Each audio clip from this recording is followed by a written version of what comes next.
As promised, here I am talking to you about the soon to launch new fragrance from the house of Maison Francis Kurkdjian, simply called APOM, which stands for A Piece of Me.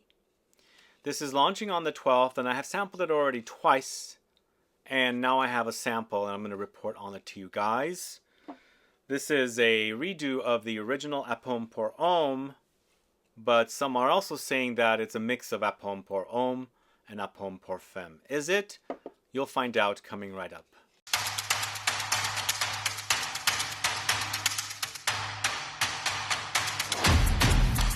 Thanks so much for tuning in. It's Sebastian. We're talking about the new Maison Francis Kurkdjian APOM launching on August 12th.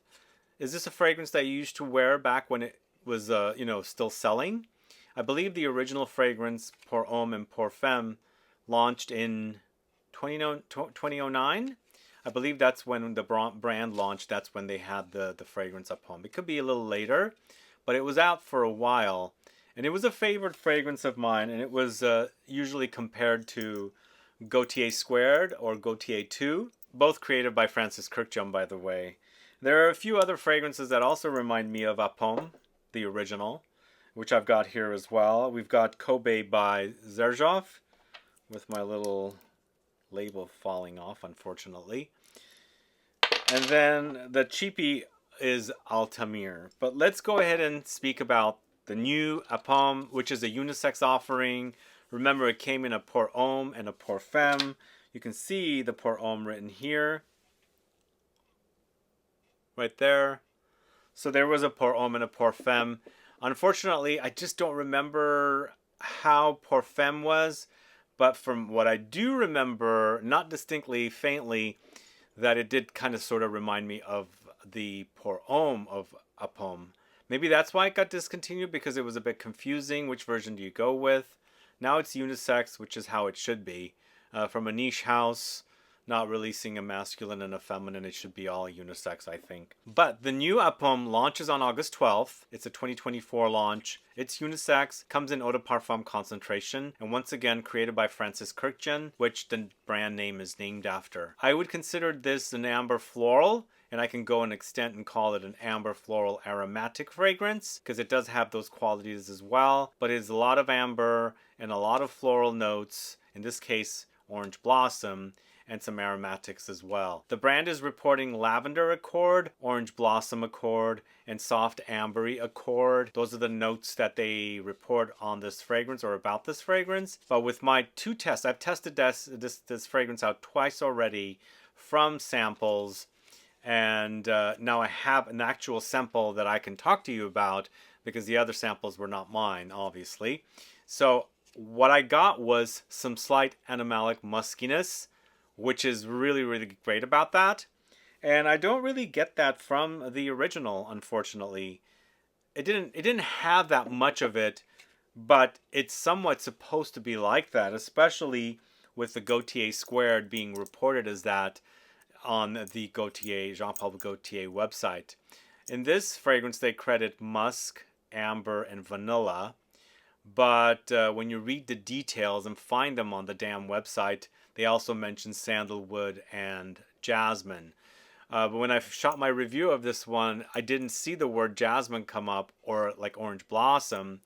And I was like, I remember that being an orange blossom jasmine thing. But yes, it's on there, just hidden away. And that's exactly what APOM is to me.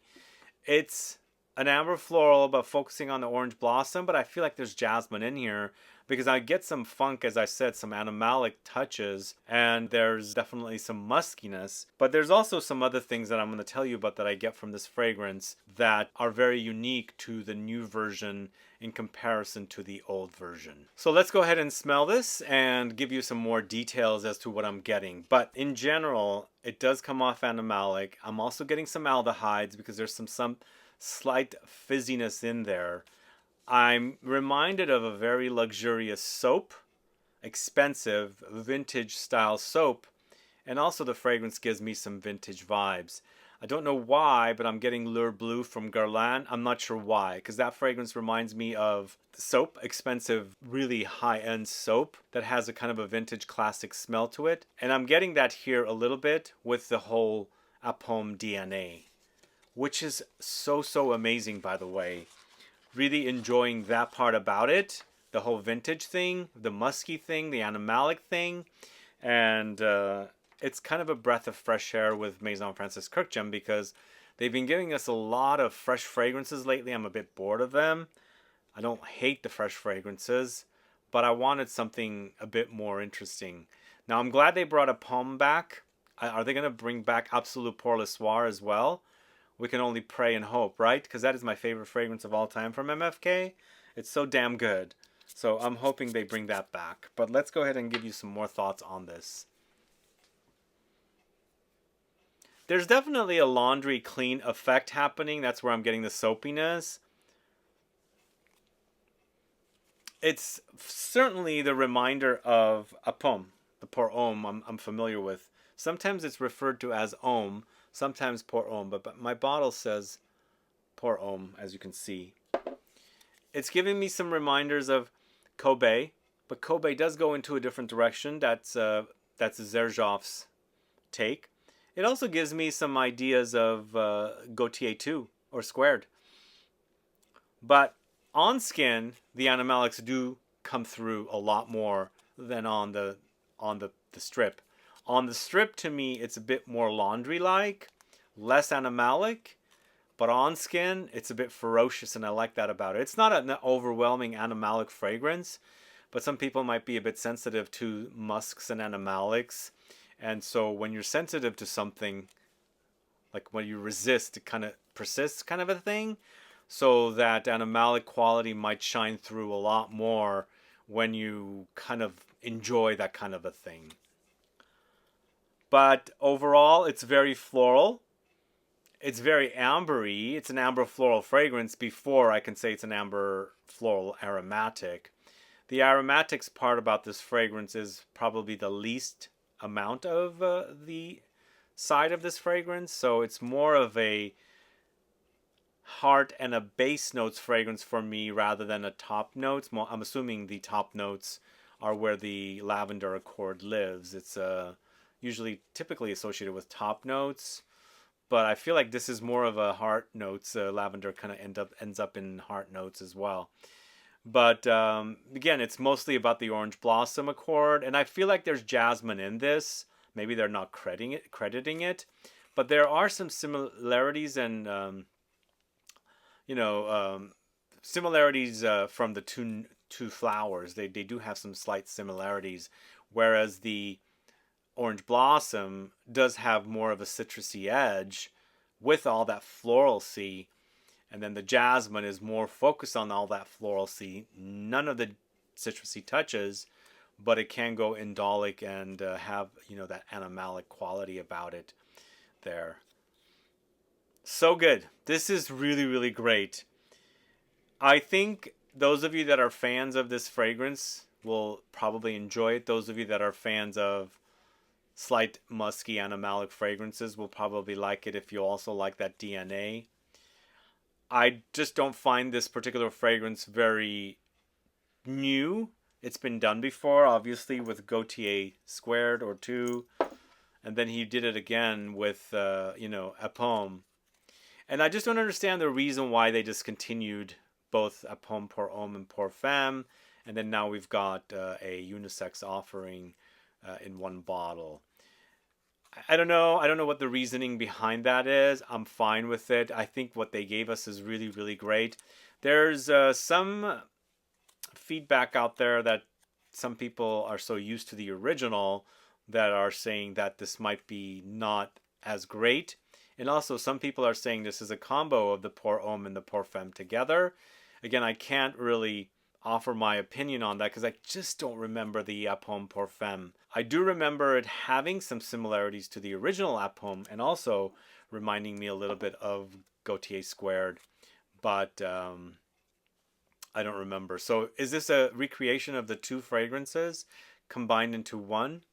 A piece of me is what it stands for. Basically, you've left after you're, done your thing with your husband, wife, or whatever partner, and the smell is kind of on you, kind of a thing. I think that's what it's, a piece of me, basically. What it is. You're left with a piece of me, kind of a thing. So I really like this one. I'm a fan of the original, and I was so happy that Gaultier Square had come back. I don't think it lived a long life. It got discontinued fairly quick. And of course, I was thinking to myself, I already have a poem. I knew this was coming earlier this year. I've been notified by some folks, and I didn't know if they were just going to recreate a poem pour homme, or were they going to do something different. And it looks like it is different, but you're not going to say it's completely different, because it will remind you of the original. So what I'm going to do now, I want to spritz some on me and give you a little bit more feedback on the animalic parts about this fragrance, because I think that's where it completely shines on me. And then I'm going to give you my thoughts and opinions on the 3 fragrances that I find sort of similar to this now that the original is gone. So here it is. This is truly an amber fragrance first, I think. Amber is the style. It's mixed in with flowers, and in this case it's orange blossom according to them. But to me, I also get jasmine. Sure, I feel like you can get some animalics from orange blossom, but I feel like animalics comes through more from, or indolic touches comes through more from jasmine. And that's why I feel like jasmine is in here. Or it's not jasmine, it's some kind of a musk. And here is also what it's giving me some ideas. I mentioned Lure Blue. When I was testing this fragrance out, it gives me Guerlain vibes all the way. I don't know what it is. Not only does it give me Lure Blue vibes, it also gives me Shalimar vibes. I think those of you that love Shalimar are also going to like this one. But, I mean, it's so good. Really, really great. This is probably the best fragrance that Francis Kurkdjian has created in a long, long time for his brand. Absolutely amazing. I love that about it. And again, I'm a big fan of the original, and I've been a fan of it for a while. Have been a fan of Francis Kurkdjian's creations, especially Gaultier Squared. And it's a given that Gaultier Square came back, and now APOM is coming back as well. So good. If any of you have tested this out already, do you get the vintage vibes? Do you get the Shalimar vibes? Do you get the Lure Blue vibes? The Lure Blue vibes are coming from that soapiness, and for me, Lure Blue reminds me of this very luxurious, creamy hand soap that's very fragrant. And then, of course, the amber part of this fragrance with its floral part is what's reminding me of Shalimar. Absolutely amazing. And way in the back, it's got that musk. It's there. It's noticeable.